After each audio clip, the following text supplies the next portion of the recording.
Marcelo, claro, o assunto não poderia ser outro, né? Vamos falar sobre as eleições municipais. Estamos aqui com a nossa colunista de política também. Daqui a pouco a gente interage todos Bom juntos. dia, professor Marcelo Seráfico.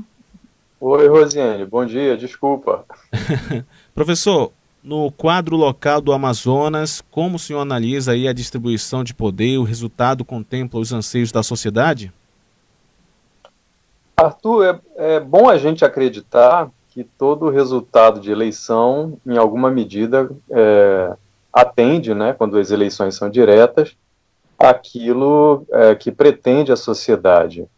Portanto, eu acredito que as eleições ocorreram sem nenhuma denúncia de irregularidade, e os dois candidatos, no caso da Prefeitura de Manaus, que vão a segundo turno, certamente, de alguma maneira, representam o que a cidade entende como sendo as prioridades para ela. E o mesmo pode se afirmar acerca dos eleitos vereadores. Quer dizer, esse conjunto de 41 representantes de 22 partidos que comporão a Câmara Municipal a partir do ano que vem, terão a obrigação de se ver com aquilo que propuseram para a sociedade e terão que lidar com as pressões que são naturais do exercício dessa função.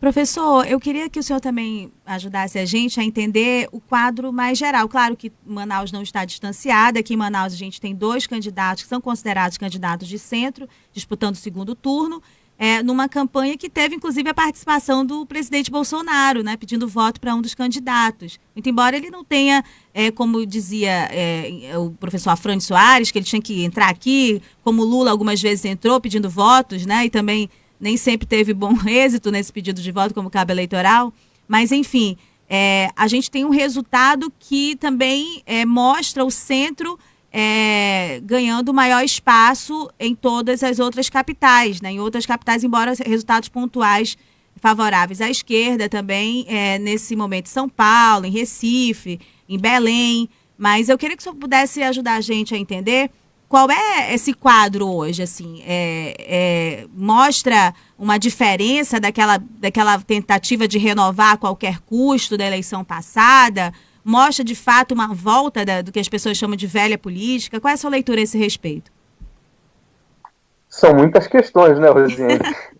Eu acredito, mas assim, tentando sublinhar algumas que permitem que a gente faça interpretações depois mais aprofundadas, eu diria que essas eleições se caracterizaram por dois traços muito importantes do ponto de vista, digamos, da dinâmica político-eleitoral partidária do Brasil.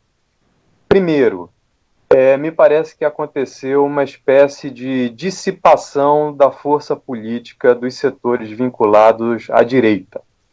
Né? Isso se deu através tanto da multiplicação das siglas que reivindicam causas e bandeiras direitistas, quanto de uma espécie de retorno de uma direita mais tradicional, né, que se pode identificar em alguma medida, particularmente quando a discussão está vinculada à pauta moralista, com a centro-direita. E tem como representantes, talvez o maior representante, o PSDB, né, e um outro que está mais à direita, que é o Democratas. Então, acredito que esse processo, digamos assim, de dissipação das forças da direita um traço, digamos, que caracteriza esse processo eleitoral. Um outro, e que precisa ser investigado, é uma aparente separação agora entre o que era um anti-esquerdismo e o antipetismo. Quer dizer, você tem candidatos vinculados a partido de esquerda, e eu diria especificamente o PSOL, ganhando uma projeção significativa, não é? Mas também candidatos do PCdoB e até candidatos do PT que, todavia, não têm um histórico de PT, como é o caso da Marília Reis, em Recife, não é? Aparecendo como forças expressivas, não é? Que arrebatam votos e que vão para o segundo turno em muitos casos.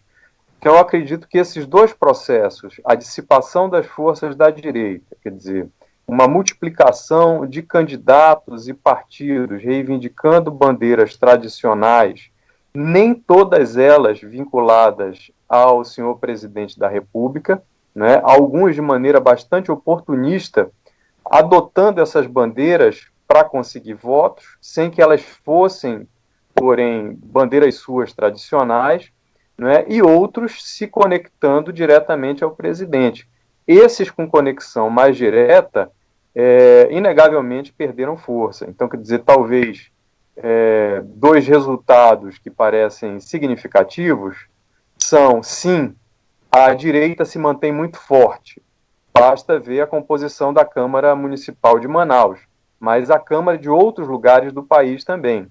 Mas não, essa direita não está diretamente vinculada ao bolsonarismo, né? E, por outro lado, sim, a esquerda reaparece no cenário político partidário como uma opção para gerir, administrar, governar as cidades brasileiras, mas esse ressurgimento tem a ver com digamos assim, uma progressiva distinção entre esse estigma que se criou contra um partido, o Partido dos Trabalhadores em específico, e o restante dos partidos de esquerda, e eu diria que PSOL é o que mais se destaca, mas o PCdoB também aparece, como no caso de Manuela Dávila, no Rio Grande do Sul, né?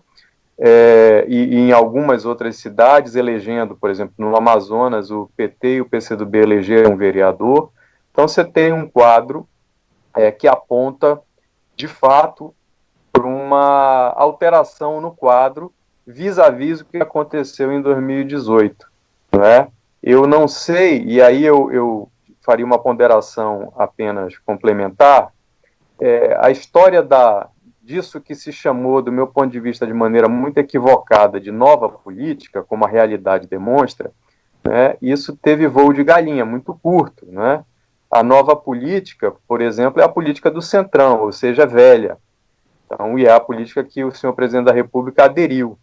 E boa parte dos quadros que estão entrando no governo, ou entrando na Câmara, não são quadros, digamos, desligados dessas relações ditas antigas, né? Na verdade, a tradição se moderniza, né? Isso que é antigo, que tem um peso enorme de interdição nos processos de transformação, continua muito presente dentro das nossas instituições. Certo. Marcelo, para a gente encerrar, gostaria que você fizesse uma avaliação rápida sobre o eleitor. Ele continua desacreditado, porque tivemos aqui votos em brancos, mais de 43 mil votos em branco, mais de 65 mil votos nulos e mais de 200 mil abstenções. O eleitor continua desacreditado nos políticos, na política, nesse momento em que vivemos?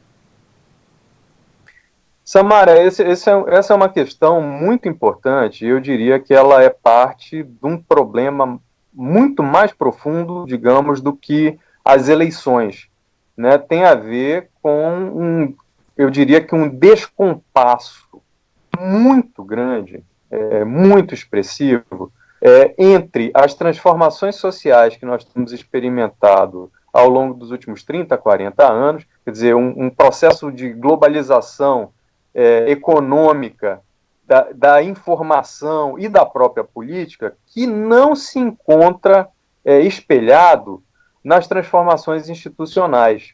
Então, é muito curioso que, ao mesmo tempo em que há esse, digamos, desengajamento relativo do eleitor, de processos eleitorais, de partidos políticos, de entidades tradicionais, há um engajamento também dos cidadãos em processos e discussões que são transnacionais, como, por exemplo, a eleição dos Estados Unidos da América do Norte, a discussão sobre Brexit, né, e uma série de outras coisas. Então, é um quadro extremamente complexo que não tem a ver apenas com os partidos ou com o sistema eleitoral, tem a ver com mudanças estruturais das sociedades contemporâneas.